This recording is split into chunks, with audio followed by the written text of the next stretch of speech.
Story time!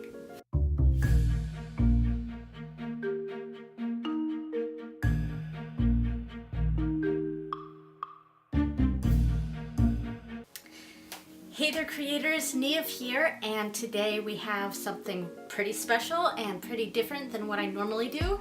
I am doing a collab with ScribbleFix, and I will leave a card pop up to her channel.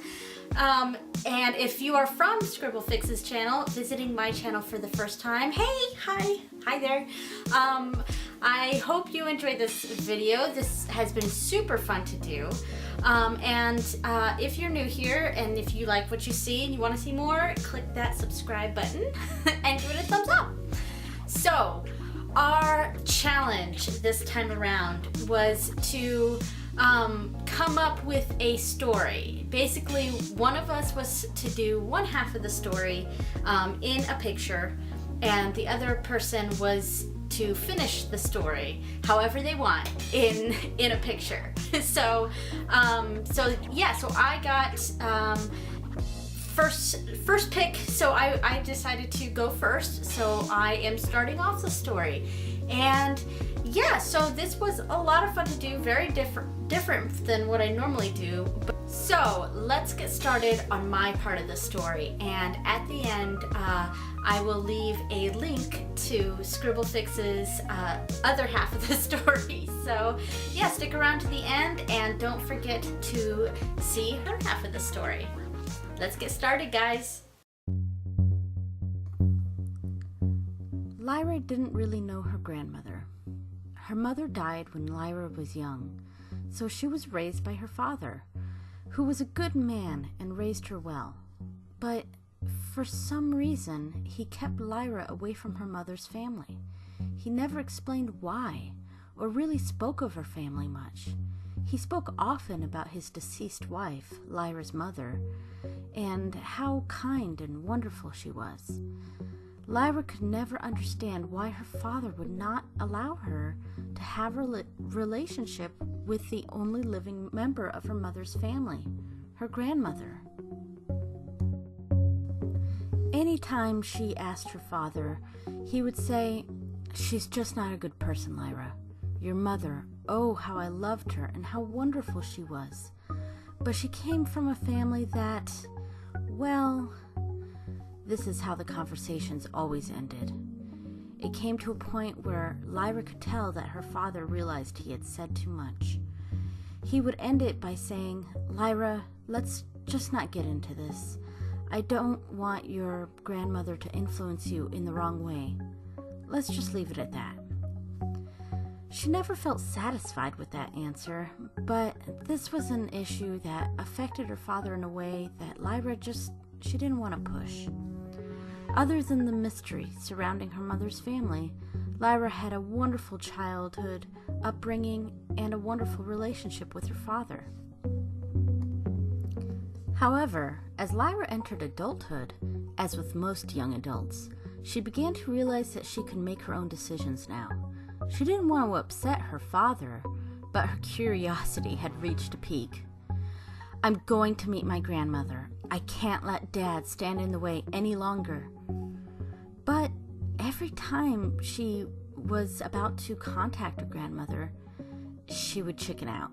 Her father really instilled a sort of fear about her grandmother. After several times of trying and chickening out, she gathered her confidence and was about to try again. That is, until she got a letter in the mail. The letter was from a law firm. What on earth could this be? She thought to herself. Upon opening the letter and reading, her heart sank. Her grandmother had passed away. A deep sorrow consumed her body, and anger. This was the last relative of her mother's. How could she have chickened out all those times? How could her father have kept her away all this time? She read further.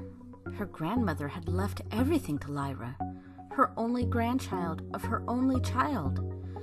She was not a rich woman, but what money she did have was left for Lyra, along with her possessions, all of her possessions, and her house. After some time, Lyra was able to visit the home. She immediately felt at home. She could remember bits and pieces from when she was a toddler, while her mother was still alive, being in this house. It was a very old home, but in good condition. Dark wood details and colorful walls. As she walked through the home, so many emotions were going through her. She looked at the pictures on the walls. Many are from people she didn't even recognize, but somehow, felt like she knew. Many were of her grandmother, her father, herself, and her mother. It felt like Lyra was always supposed to be here. At the end of a hallway, there was a stairway going up to the attic. Lyra felt drawn to this room. She opened the door slowly. She could feel the emotions in her intensifying. Fear, excitement, trepidation, and a sense of destiny whirled inside her. The strongest being destiny. This felt right, more than anything in her entire life. She was always meant to come to this point. After opening the door, Lyra stepped into the attic. Around her were spiritual books and objects. The room radiated with an air of mysticism and spiritism. There were fresh herbs hung to dry, and dry herbs in jars. There were figurines and statues of what looked like gods and goddesses. There were astrological posters on the wall, detailing the cycles of the moon.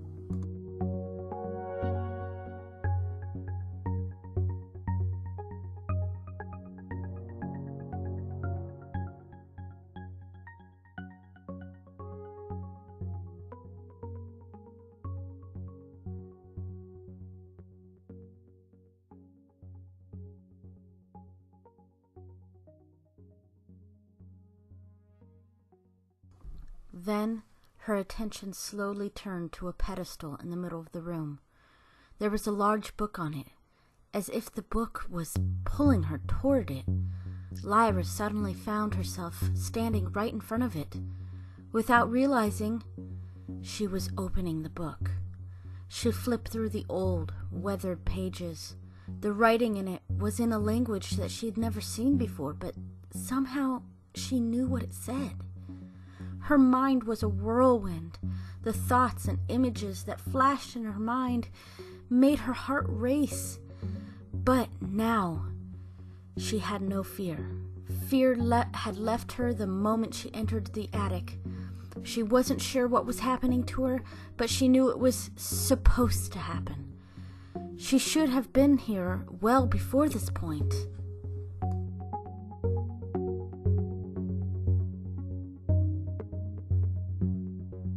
Lyra was startled when she realized that words were coming out of her mouth. She was reading the book. She couldn't understand the words herself, but she also somehow knew what she was saying.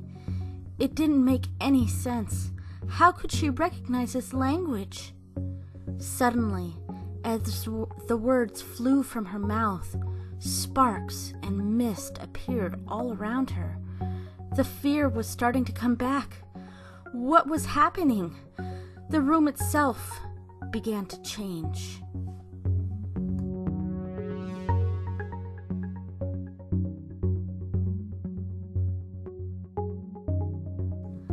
Plants were appearing where there were none.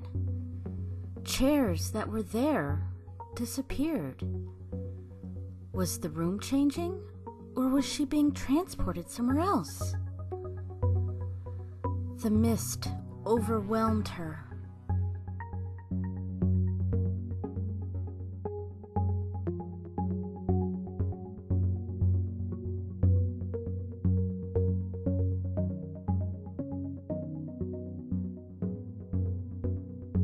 She closed her eyes and kept them closed until she felt the mist had cleared.